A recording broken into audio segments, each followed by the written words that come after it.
काँग्रेस नेते विजय वडेट्टीवार यांनी केंद्र व राज्य सरकारवर विविध मुद्द्यांवर टीका केली। शांततामय आंदोलनावर झालेल्या पोलीस कारवाईचा निषेध करत त्यांनी लोकशाही दडपण्याचा प्रयत्न होत असल्याचा आरोप केलाय।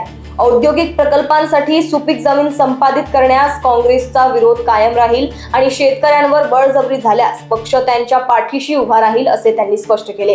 तसेच TDR सह विविध कथित घोटाळ्यांची निष्पक्ष चौकशी करून संबंधितांवर कठोर कारवाई करण्याची मागणी वडेट्टीवार यांनी केली। देशातील लोकशाही संपवणारे पंतप्रधान असतील विशेषतः सगळ्या सोशल मीडियावर जोरात चर्चा असते। काल ज्या आंदोलनामध्ये ज्या पद्धतीनं शांततामय आंदोलनाला हाताळले गेले आणि लाठीचार्ज करून त्या तरुण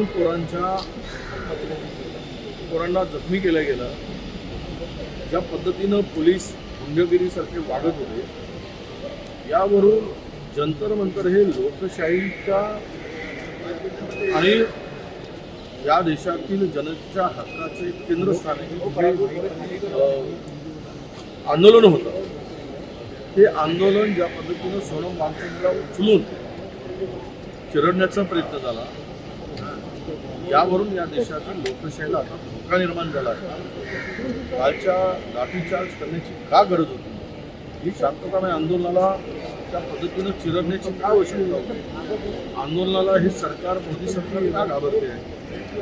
हे म्हणून कालच्या घटनेचा आम्ही निषेधच करतो आणि ते करणं ते टाळलं असतं तर बरं झालं असतं।